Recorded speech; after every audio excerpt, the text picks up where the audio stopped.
தமிழடியான் சொந்தங்கள் அனைவருக்கும் வணக்கம். ஏப்ரல் மாதம் 19ஆம் தேதி 2025ஆம் ஆண்டு சனிக்கிழமை இன்றைய நாளுக்கான முக்கிய செய்திகளுடன் உங்களை சந்திக்கின்றேன். இன்றைய நாளுக்கான முக்கிய செய்திகளாக பிள்ளையான் எனப்படும் சிவனேசதுரை சந்திரகாந்தனின் வாகன சாரதியாக செயல்பட்ட ஜெயந்தன் என்பவரை குற்றப்புலனாய்வு பிரிவினர் கைது செய்திருக்கிறார்கள். இது குறித்து விரிவாக பார்க்க இருக்கின்றோம். ஈஸ்டர் குண்டு தாக்குதலினுடைய உண்மையான சூத்திரதாரிகள் ஏற்கனவே அம்பலப்படுத்தப்பட்டு விட்டார்கள்.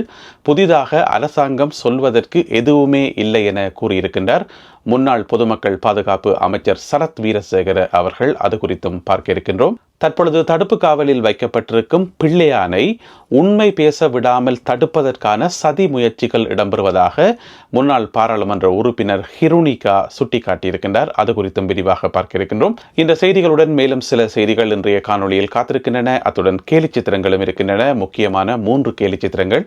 எனவே எல்லாவற்றையும் தொகுத்து இந்த காணொலியில் பார்க்க போகின்றோம். வாருங்கள் காணொலிக்குள் போகலாம். நேற்று வெள்ளிக்கிழமை 18ஆம் தேதி மாலை 5 மணியளவில் மட்டக்களப்பு சந்திவெளி பகுதியில் இடம்பெற்ற வாகன விபத்தில், மோட்டார் சைக்கிள் விபத்தில் ஒரு இளைஞர் ஒருவர் உயிரிழந்திருக்கின்றார். இன்னும் ஒரு இளைஞர் படுகாயமடைந்து மருத்துவமனையில் அனுமதிக்கப்பட்டிருக்கின்றார். இந்த உயிரிழந்த இளைஞர் திருமணமாகி வெறும் 9 நாட்கள் மட்டும்தானாம் ஆகுதாம். அதில் நேற்று விபத்தில் உயிரிழந்திருக்கிறார். அவருடைய பேர் வடிவேலு மோகன சாந்தன் என சொல்லப்படுகின்றது. என்ன நடந்திருக்குன்னு சொன்னால், நேற்று வெள்ளிக்கிழமை இரவு ஒரு வாலிபால் மட்ச் ஒன்று நடந்திருக்காங்க சந்திவெளி பகுதியில். அப்போ அந்த மச்சை பார்க்கறதுக்காக அவர் போயிருக்கிறார். அப்போ போகிற வழியில் ஒரு பேக்கரிக்கு போய் சில பொருட்களை வாங்கி கொண்டு போவோம் போயிருக்கிறார். அப்படி அந்த பேக்கரிக்கு போய்க்குள்ளதான் எதிர இன்னும் ஒரு மோட்டார் சைக்கிளோட நேருக்கு நேர மோதினதால விபத்து ஏற்பட்டு இந்த 27 வயதுடைய மோகன சாந்தன் உயிரிழந்திருக்கின்றார். மற்ற மோட்டார் சைக்கிளில் மற்ற இளைஞர் படுகாயமடைந்து மருத்துவமனையில் அனுமதிக்கப்பட்டிருக்கின்றார். எனவே திருமணமாகி வரும் 9 நாட்களில் ஏற்பட்ட இந்த உயிரிழப்பு அந்த கிராமம் முழுவதும் மிகுந்த ஒரு துயரத்தை உருவாக்கி இருக்குது. அதோட பார்த்தீங்கன்னு சொன்ன அன்பான உறவுகளை, இப்போ கடந்த ஒரு 4-5 நாட்களாக என்ன நடந்ததே தெரியல. எங்களுடைய தாயகத்திலிருந்து வர செய்திகள் எல்லாமே அவலச்சாவுகள் தான். பார்த்தீங்கன்னு சொன்னால், வவுனியா பாவர் குளத்தில் ஒரு இளைஞர் மர்மமான முறையில் கொல்லப்பட்டு வீசப்பட்டு கிடந்தவர். அதை பற்றின முடிவுகள் இன்னும் வெளிவரையில். அதே மாதிரி பார்த்தீங்கன்னு சொன்னால், யாழ்ப்பாணத்தில் ஒரு இளைஞர் ஒரு குளத்தில் தாமரை பூ பறிக்க போகிறார். பிறகு அந்த குளத்தில் மூழ்கி அவர் உயிரிழக்கிறார். அவருடைய பிரிவை தாங்க முடியாமல் அவரை விரும்பியிருந்த அந்த பிள்ளை அடுத்த நாள் தன்னை உயிரை தானே மாற்றி உயிரிழந்த சம்பவம் பதிவாகி இருக்குது. பிறகு நேற்று கிளிநொச்சியில் பார்த்தீங்கன்னு சொன்னால், ஒரு 1.5 வயது குழந்தை டிப்பருக்குள்ள மாட்டுப்பட்டு உயிரிழந்திருக்குது வீட்டில் வச்சு. அதாவது அந்த குழந்தையினுடைய அப்பா தான் டிப்பரை ஓடி இருக்கிறார். நினைக்கிறேன் டிப்பர் அங்கங்க மூவ் பண்ணியிருப்பார் போறதுக்கு. அப்போ 1.5 வயது குழந்தை அந்த சில்லுக்குள்ளாகப்பட்டு நேற்று உயிரிழந்த சம்பவம் பதிவாகி இருக்குது. இப்படியே பார்த்தீங்கன்னு சொன்னால், ஏராளமான அவலச்சாவுகள் கடந்த ஒரு 4-5 நாட்களாகவே தொடர்ந்து இடம்பெற்று கொண்டு வருது. எனவே இது எதுவுமே நடக்கக்கூடாதுன்னு சொல்லி இறைவனை பிரார்த்திப்பதை தவிர எங்களுக்கு வேறு வழி இல்லை. கைது செய்யப்பட்டு தடுப்பு காவலில் வைக்கப்பட்டிருக்கும் பிள்ளையான் எனப்படுகின்ற சிவனேசதுரை சந்திரகாந்தனின் வாகன சாரதியாக இருந்த ஜெயந்தன் என்று சொல்லப்படுற ஒரு நபரை குற்றப்புலனாய்வு பிரிவினர் நேற்று கைது செய்திருக்கின்றார்கள். வாழைச்சேனை பகுதியில் இருக்கின்ற அவருடைய வீட்டில் வைத்து கைது செய்திருக்கின்றார்கள். நாங்கள் நேற்று போட்ட காணொலியில் ஏற்கனவே சொல்லியிருந்த நாங்கள் என்னென்னு சொன்னால், மட்டக்களப்பில் ஒரு டீம் ஒன்று இறங்கி இருக்குது. குற்றப்புலனாய்வு பிரிவினுடைய ஒரு அணி ஒன்று இறங்கி இருக்குது. அவர்கள் அங்கேயே தங்கியிருந்து பல ஆய்வுகளை மேற்கொண்டு வருகின்றார்கள். பலரை பற்றின தகவல்களை சேகரித்து கொண்டு வரார்கள். இன்னும் நிறைய பேர் கைது செய்யப்பட போயினோம் என்று சொல்லி நேற்று போட்ட வீடியோலேயே சொல்லியிருந்தாங்க. எனவே சொன்னபடி பார்த்தீங்கன்னு சொன்னால், நேற்று பின்னேறம் செய்தி வருது, அவருடைய சாரதியாகிய ஜெயந்தன் என்பவர் கைது செய்யப்பட்டிருக்கார் என்று சொல்லி. எனவே பிள்ளையான் கொடுத்த தகவலின் பேரில் இன்னும் நிறைய பேர் கைது செய்யப்படுவதற்கான வாய்ப்புகள் இருப்பதாக சொல்லப்படுகின்றது. குறிப்பிட்ட இந்த அணி தொடர்ச்சியாக மட்டக்களப்பில் தங்கியிருந்து மேலும் பல ஆய்வுகளை மேற்கொண்டு வருவதாக சொல்லப்படுகின்றது. எனவே அடுத்து வரும் நாட்களில் இன்னும் பல கைதுகள் இடம்பெறலாம் என எதிர்பார்க்கப்படுகிறது. கைது செய்யப்பட்டு தடுத்து வைக்கப்பட்டிருக்கின்ற பிள்ளையான் தொடர்பாக முன்னாள் பாராளுமன்ற உறுப்பினர் ஹிருணிகா ஒரு சில கருத்துக்களை சொல்லியிருக்கிறார். என்ன சொல்லியிருக்கான்னு சொன்னால், பிள்ளையான் அவர்கள் உண்மை சொல்ல போகிறார் என்கின்ற அச்சத்தில் அவரை உண்மைகள் சொல்ல விடாமல் தடுப்பதற்கு ஒரு குழு கடுமையாக முயற்சி செய்கிறது என்று சொல்லி அவர் சொல்லியிருக்கிறார். அது எந்த குழு என்று சொல்லி பேர் குறிப்பிட்டு சொல்லல. இருந்தாலும் கூட அது எந்த குழுவாக இருக்கும் என்று சொல்லி ஊகிக்கிறது ஒன்றும் அவ்வளோ பெரிய கஷ்டமான வேலை இல்லை. ஒரு குறிப்பிட்ட குழு தடுத்து கொண்டே இருக்குதாம், முட்டுக்கட்டை போட்டு கொண்டிருக்காம் பிள்ளையான் அவர்களை வாய் திறக்க விடாமல். எனவே அரசாங்கம் என்ன செய்யணும் என்று சொன்னால், பிள்ளையானுக்கு வந்து இப்போ இருக்கிற உதய கம்மன் பிள்ளை தானே சட்டத்தரணி, அவர் சட்டத்தரணி வேலை பார்க்கக்கூடாது, சுயாதீனமாக இயங்கக்கூடிய சட்டத்தரணிகள் குழு ஒன்று அவருக்கு ஏற்படுத்தி கொடுக்கப்பட வேணும் அவருடைய வழக்குக்காக. அது மட்டும் இல்லாமல் அவருக்கு மேலதிக பாதுகாப்புகள் வழங்கப்படணும் என்று சொல்லி ஹிருணிகா கேட்டிருக்கிறார். ஏன்னு சொன்னால் அவர் என்னதான் தடுத்து வைக்கப்பட்டிருந்தாலும் உள்ளுக்குள்ள தடுத்து வைக்கப்பட்டிருக்கும் போதே கூட அவருக்கு ஆபத்துகள் ஏற்படுறதுக்கான வாய்ப்புகள் இருக்குது. ஏன்னு சொன்னால் நாட்டினுடைய நிலைமை, பாதுகாப்பு நிலைமை எல்லாம் அப்படித்தான் இருக்குது. எனவே என்னதான் அவர் உள்ளுக்குள்ள இருந்தாலும் அவருக்கு மேலதிகமான பாதுகாப்புகள் கொடுக்கப்பட வேண்டும் என்று சொல்லி முன்னாள் பாராளுமன்ற உறுப்பினர் ஹிருணிகா சொல்லியிருக்கிறார். அது மட்டும் இல்லாமல் இன்னொரு விஷயம் சொல்லியிருக்கிறார். என்னன்னு சொன்னா உதய கம்மன் பிள்ளை இருக்கிறார் தானே, அவர் வந்து பிள்ளையான பார்த்து தேசிய வீரர் என்று சொல்லி வர்ணிச்சிருக்கிறார். அவர் வந்து நாட்டுக்கு நிறைய நன்மைகள் செய்தவர், அவர் வந்து மதிப்பளிக்கப்படணும், அவர் தேசிய வீரர் என்று சொல்லி. இதை வந்து எப்படி அரசாங்கம் பார்த்து பொறுத்து கொண்டிருக்குது, இதை பற்றி அரசாங்கத்தினுடைய கருத்து என்னன்னு சொல்லி அவர் கேள்வி கேட்டிருக்கிறார். அது ஒரு நியாயமான கேள்வி தான். என்னென்னு சொன்னால் அரசாங்கம் இதை பற்றி ஒரு பதிலுமே சொல்லல. ஏனென்றா பிள்ளையான் வந்து கைது செய்யப்பட்டு தடுத்து வைக்கப்பட்டிருக்கிறார். அவரை போயிட்டு தேசிய வீரர் என்று சொல்லி உதய கம்மன் பிள்ளை சொல்றார். அப்ப அரசாங்கம் அதை ஏற்றுக்கொள்ளுதா அல்லது மறுக்குதா, அதுக்கு ஒரு பதிலை சொல்லத்தானே வேணும். எனவே அரசாங்கம் வந்து இதுவரைக்கும் ஒரு பதிலையும் சொல்லல. அதை வந்து சுட்டி காட்டியிருக்கின்றார் ஹிருணிகா அவர்கள்.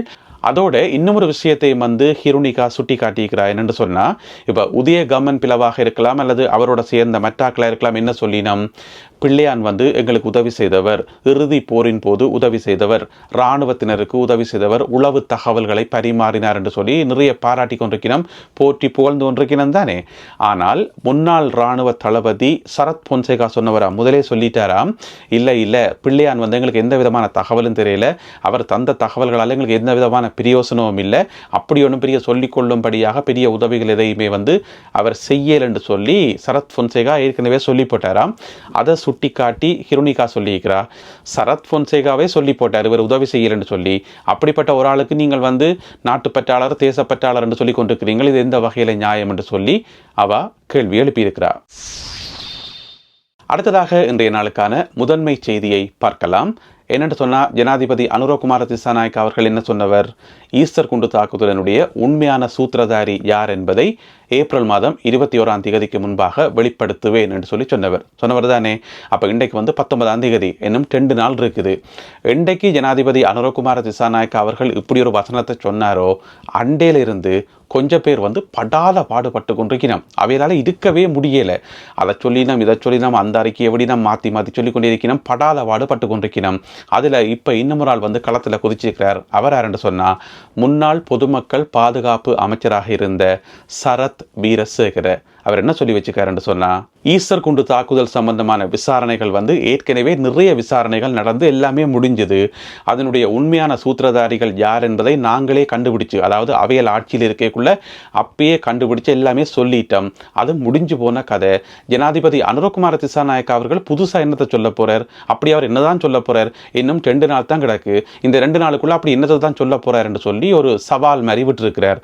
அதாவது வந்து ஜனாதிபதி சொல்ல போறது தான் சொன்னவர். அப்போ அவர் சொல்லும் வரைக்கும் நாங்கள் வெயிட் பண்ணி பார்க்கணும் என்னதான் சொல்ல போறார், யாருடைய பேரை சொல்ல போறார் என்று சொல்லி. அதுக்கு முன்னாலே அவசரப்பட்டு துள்ளி குதிக்கிறீங்க, ஏன் இந்த பாட்டை படுறீங்க?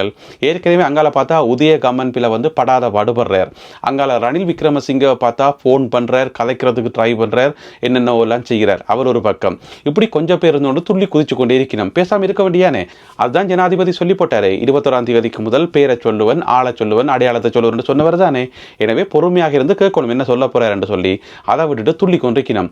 சரத் வீரசேகர் என்ன சொல்லி வச்சுக்காருன்னு சொன்னா, தான் வந்து பொதுமக்கள் பாதுகாப்பு அமைச்சராக இருக்கும் போதே இதுக்கான முடிவுகள் எல்லாம் எடுத்தாச்சாம். இதனுடைய உண்மையான சூத்திரதாரி யாருன்னு சொன்னா மௌலவி நௌஃபர் என்று சொல்லப்படுற ஒரு ஆள் தான். அவர் தான் அந்த சஹ்ரானுக்கு அடுத்த நிலைமையில இருந்தவர், அவர்களுடைய அந்த அமைப்பில் வந்து அடுத்த நிலைமையில இருந்தவர், 2ஆம் கட்ட தலைவராக இருந்தவர். எனவே அவர் தான் சூத்திரதாரி, நன்றி வணக்கம் என்று சொல்லி அவர் முடிக்க பார்க்கிறார் கதையை. ஆனால் ஜனாதிபதி அனுரகுமார திசாநாயக்கா என்ன சொல்ல போறன்றதை நாங்கள் பார்க்கத்தானே வேணும். இப்போ எதுக்கு சரத் வீரசேகரை வந்து தேவையில்லாமல் துள்ளி குதிக்கிறார் பார்த்தா அவருக்கு பின்னாலேயும் ஏதோ ஒரு விஷயம் இருக்கு போல இருக்கு. அதனால தான் இந்த பாட்டை பாட்டு கொண்டிருக்கிறார். ஏற்கனவே பார்த்தீங்கன்னு சொன்னால் அமெரிக்கா திடீரென்று அறிக்கை ஒன்று விடுது. இப்போ 4-5 நாளைக்கு முதல் அமெரிக்காவினுடைய அறிக்கை வந்தது, FBI அறிக்கை வந்தது. அதில் சொல்லப்பட்டிருந்தது இது வந்து சர்வதேச IS அமைப்பினுடைய இலங்கை கிளை எல்லாம் சேர்ந்து தான் இந்த வேலையை செய்து என்று சொல்லி அவர்களும் அந்த கதையை அப்படியே முடிக்கிறார்கள். இவையிலும் வந்து கிட்டத்தட்ட அதைத்தான் சொல்லினோம், அதாவது வந்து இது IS அமைப்பினுடைய வேலைதான் என்று சொல்லி. யாருமே வந்து இது அரசியல்வாதிகளுடைய வேலை, இதுக்கு பின்னால் அரசியல்வாதிகள் இருக்கணும்ன்றதை சொல்லினமே இல்லை. ஏன் சொல்லினம் இல்லை என்று சொன்னால் அந்த சம்பந்தப்பட்ட ஆட்கள் எல்லாருமே வந்து இவர்களுடைய எஜமானர்கள்.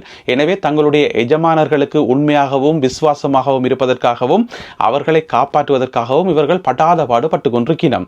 இதை பார்க்கக்குள்ள எனக்கு அந்த வடிவேல் இந்த ஜோக் கொண்டு தான் ஞாபகத்துக்கு வருது என்று சொன்னால், ஒரு படத்தில் வந்து கோபால் என்று சொல்லப்படுற ஒரு ஆள் இந்த ஆடொன்று காணாமல் போயிடும். அந்த ஆட்டை வந்து களவெடுத்தது வடிவேலு தான். அதுபோல் வந்து பஞ்சாயத்து கூட்டப்படும். அப்போ இங்கால வந்து கோபால் நிற்பார், இங்கால வந்து வடிவேல் இருப்பார். அப்போ வந்து பஞ்சாயத்து தலைவருக்கு பேர் என்ன பிரச்சனை சொல்லுன்னு சொல்லி, அப்போ அதுக்கு அவர் சொல்லாக்கு முதல் ஆடு காணாமல் போயிட்டுன்னு சொல்லாக்கு முதலேயே வந்து வடிவேலு அவசரப்பட்டு சொல்லு சொல்லு சொல்லு நீ தான் தைரியமான ஆளாச்சே, ஆட்டை களவெடுத்தது யாருன்னு சொல்லுன்னு படாத பாடுபடுவார். அப்போ அவர் சொல்ல வெளிக்கிட்டேக்குள்ள சொல்ல விடவே மாட்டார். நீ தான் தைரியமான ஆளாச்சே சொல்லுவாப்பவனோண்டு கத்தி கொண்டு போயிருந்தோண்டு. அதை பார்த்து பஞ்சாயத்து தலைவரே வந்து டென்ஷன் ஆயிடுவார். அதுக்கு பிறகு வடிவேலு சொல்லுவார், அவன் தான் சொல்றதுக்கு தயங்குறானே, சொன்னா சொல்லட்டும் சொல்லாட்டி விடட்டும் பிரச்சனை இல்லை, பஞ்சாயத்தை கலைச்சிடுவோம் எல்லாரும் போங்க வீட்டுன்னு சொல்லி எல்லாரும் பிடிச்சி அடிச்சு கலைச்சு கொண்டிருப்பார். அதே மாதிரி தான் இருப்ப ஜனாதிபதி அனுரகுமார திசாநாயக்கா சொல்ல போறேன்னு தான் சொன்னவர். எனவே அவரை சொல்ல விடுங்க. சொல்ல விடாக்கு முதல் அவர் சொல்லாக்கு முதல் ஆளாளுக்கு வந்து நின்றோண்டு இவரா இருக்கும் அவரா இருக்கும், இவர் என்ன புதுசாக சொல்ல போறார், எல்லாம் ஏற்கனவே முடிஞ்சுன்னு சொல்லி கத்தி கொண்டிருக்கிறோம். எனவே இன்னும் 2 நாள் தான் கிடக்குது. சில வேளை இன்றைக்கு சனிக்கிழமை 19ஆம் தேதி ஜனாதிபதி அனுரகுமார திசாநாயக்கா அவர்களுடைய அறிக்கை வெளிவரலாம். நாளைக்கு ஞாயிற்றுக்கிழமை 20ஆம் தேதி சில வேளை அறிக்கை வரலாம், அல்லது நாளண்டைக்கு திங்கட்கிழமை கூட அறிக்கை வரலாம். எப்படி இருந்த போதும் அடுத்து வரும் சில மணி நேரத்துக்குள்ள வந்து ஜனாதிபதி அவர்கள் அதை சொல்லத்தான் போறார். நாங்கள் எல்லாம் தெரிஞ்சு கொள்ளத்தான் போறோம். அதுக்கிடையில வந்து இவியல் வந்து படாத பாட்டை பட்டு கொண்டிருக்கிறோம். ஆனா ஒரு விஷயம் மட்டும் மறக்க முடியாத உண்மை என்னன்னு சொன்னா, ஜனாதிபதி அவர்கள் அந்த அறிக்கையை விட்டா பிறகு, அந்த உண்மையான சூத்திரதாரியை சொன்னா பிறகு பெரிய ஒரு பூகம்பம் ஒன்று வெடிக்க போகுது. அது மட்டும் மறக்க முடியாத உண்மை. அடுத்ததாக இன்றைய கேலி சித்திரங்களை பார்க்கலாம். இன்று மொத்தமாக 3 கேலி சித்திரங்கள் இருக்கின்றன. அதில் முதலாவது கேலி சித்திரம் பார்த்தீங்கன்னு சொன்னால், இந்த நாட்களில் வந்து சரியான வெக்க தானே, சரியான வெயில் தானே. அப்போ வந்து ஒரு இடத்துல டெம்பரேச்சர் வந்து இருக்குது. அந்த டெம்பரேச்சரை வந்து ஒரு சாதாரண ஏழை குடிமகன் பார்க்குறார். டெம்பரேச்சர் வந்து அங்கே 36, 37, 40 கிட்ட போகுது. ஆனால் அதுக்கு பக்கத்தில் பார்த்தீங்கன்னு சொன்னால் இதை விட பெரிய வெப்பமானி ஒன்று இருக்குது. அதில் காட்டப்படுற டெம்பரேச்சர் வந்து இதை விட பெரிய அதிகமாக இருக்குது. அதில் எழுதப்பட்டிருக்கிறது காஸ்ட் ஆஃப் லிவிங் என்று சொல்லி, வாழ்க்கை செலவு என்று சொல்லி. எனவே நாட்டில் என்னதான் வெயில் அடியடின்னு அடித்தாலும் அதை விட மிகப்பெரிய பிரச்சனை மக்களுக்கு வந்து வாழ்க்கை செலவு என்பதை இந்த கேலி சித்திரம் வந்து அழகாக எடுத்துக்காட்டுது. அடுத்த கேலி சித்திரம், ஜனாதிபதி அனுரகுமார திசாநாயக்கா அவர்கள் ஊஞ்சல் ஆடுறார். அந்த ஊஞ்சல் எழுதப்பட்டிருக்கிறது MOU என்று சொல்லி, அதாவது புரிந்துணர்வு உடன்படிக்கை என்று சொல்லி எழுதப்பட்டிருக்கிறது. இங்கால பார்த்தீங்கன்னு சொன்னால் இந்தியா, அங்கால பார்த்தீங்கன்னு சொன்னால் சைனா, நடுவில் பார்த்தீங்கன்னு சொன்னால் பெரிய சுவர் இருக்குது. எனவே நடுவில் ஒரு பெரிய சுவரை வச்சுக்கொண்டு அந்த ஊஞ்சலை ஜனாதிபதியால் ஆட முடியுமா? ஆடவே முடியாது. எனவே இந்தியா பக்கம் போனாலும் பிரச்சனை தான், சைனா பக்கம் போனாலும் பிரச்சனை தான். அந்த நடுவில் இருக்கிற சுவர் இடிக்கத்தான் போகுது. எனவே சுவரில் மோதப்பட வேண்டியிருக்கும் ஜனாதிபதி அனுரகுமார திசாநாயக்கா அவர்கள். எனவே என்னதான் ஒப்பந்தங்கள் போட்டாலும் அந்த ஊஞ்சலை சும்மா ஏறி இருக்கத்தான் முடியுமே தவிர அந்த ஊஞ்சலை வந்து ஆட முடியாது என்பதை மிக அழகாக இந்த கேலி சித்திரம் எடுத்து காட்டுது. எனவே இந்தியா சைனாக்கு இடையில வந்து இந்த ஒப்பந்தங்களால் வந்து இறுகப்பட்டு போயிருக்கிறார் ஜனாதிபதி அனுரகுமார திசாநாயக்கா என்பதை இந்த கேலி சித்திரம் வந்து அழகாக எடுத்து காட்டுது. அடுத்த கேலி சித்திரம் மிக மிக முக்கியமானது. நீதிமன்ற வளாகம் என்று சொல்லி ஒரு போட் ஒன்று போடப்பட்டிருக்கிறது.